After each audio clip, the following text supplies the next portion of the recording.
mambo vipi? Alhamdulillah, namshukuru Allah. Okay, poa. Leo tarehe ngapi? Leo ni tarehe 21 mwezi wa 9 mwaka 2024. Kadi yako namba ngapi ulipata? Kadi yangu mimi ni namba 108. Hebu nionyeshe hapo kweli 108. 108. Interview ilikuwaje leo?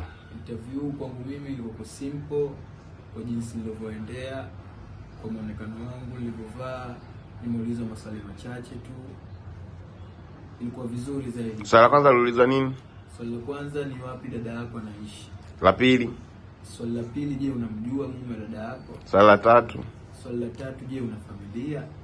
Basi ukapewa kadi. Akaniambia weka fingerprint zako za vidole vinne. Akanionyesha ikadi, akaniambia Jumanne ijayo ujifuata passport yako iko na visa.